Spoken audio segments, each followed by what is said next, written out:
எதிர்காலத்தில் வாழ்க்கையில் வெற்றி அடைய வேண்டுமானால் மதிப்பெண்கள் தேவைதான். மதிப்பெண்கள் மட்டும் போதாது. என்னென்ன வேணும் அப்படின்னா, முதல்ல செல்ஃப் கான்ஃபிடென்ஸ், தன்னம்பிக்கை, என்னால் முடியும் அப்படின்னு ஒவ்வொரு மாணவனும் நினைக்கணும். இரண்டாவது, தன்னுடைய இலக்கை நிர்ணயித்து கொள்ள வேண்டும். இன்றைக்கி காலையில் கூட நண்பர் ஒருத்தர் பேசிகிட்டு இருக்கும்போது அவருடைய பையன், நான் கேட்ரிங் தான் படிப்பேன் அப்படின்னு சொன்னான். அவங்க பேரண்ட்ஸ் 2 பேரும் அவனை பிடிச்சி திட்டிகிட்டு இருக்கிறாங்க. நான் சொன்னேன், தயவுசெய்து திட்டாதீங்க, அவனுக்கு என்ன ஆர்வம் இருக்கோ அதை படிக்க சொல்லுங்கள். நான் கோல் செட்டிங்னு சொல்கிறோம். நமக்கு ஒரு இலக்கையை நாம் நிர்ணயித்து கொள்ள வேண்டும். அந்த இலக்கை அடைவதற்காக பாடுபட வேண்டும். உங்களுக்கெல்லாம் தெரியாதுங்க, நம்முடைய இப்போ நிறுவனத்தினுடைய தலைவர் அவர்கள் இலக்கை நிர்ணயித்து கொண்டு அதற்காக எவ்வளோ பாடுபட்டார் 25 ஆண்டுகள் அப்படிங்கிறது எனக்கு தெரியும். அவர் கூட நிறைய பேசியிருக்கேன். இரவு பகலாக உழைத்து அந்த இலக்கை அடைவதற்காக முயற்சி செய்தார். ஏன்னா அந்த வெறி மாணவர்களுக்கு இருக்க வேண்டும், இலக்கை அடைய வேண்டும். அதற்காக தன்னுடைய ஆட்டிடியூட், அணுகுமுறையை உருவாக்கி கொள்ள வேண்டும். இந்த நிகழ்ச்சி முடிந்து பொங்கல் கொண்டாடின பிறகு அவங்க வீட்டில் இருக்கிற டிவி ஆஃப் செய்யுங்கள். ஒரு 2 மாதம் டிவியும் கூட ஆஃப் செய்யுங்க. அதே மாதிரி மொபைலும் கொடுக்காதீங்க. இந்த குழந்தைகளை பொறுத்தவரை 2 மாதத்துக்கு மட்டும் நீங்களும் நம்ம குழந்தைய நீங்களும் நாங்களும் சேர்ந்து எங்கள் நிறுவனத்தில் சேர்ந்து இந்த குழந்தைகளை 100% வளர்ச்சி கொண்டு போட முடியும். ரீல்ஸை நம்பி ரியல் லைஃபை தொலைக்காதீர்கள். செல்போனில் சிறைப்பட்டு பெற்றெடுத்த பெற்றோர் என்ற செல்வத்தை இழக்காதீர்கள். இப்போது நீங்கள் காணப்போவது செல்போனால் வரும் தீங்கு பற்றி மௌன மொழி நிகழ்வு. வாருங்கள் பார்ப்போம். After mime, be it dance, get ready next on the stage.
Really, hats off to the mind.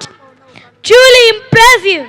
இவ்வளவு சிறப்பு வாய்ந்த நிகழ்வை உங்கள் கண்முன் நிகழ்த்தி காண்பித்த எங்கள் IPS மாணவர்களுக்கு மிக நன்றி. வாழ்த்துக்கள்.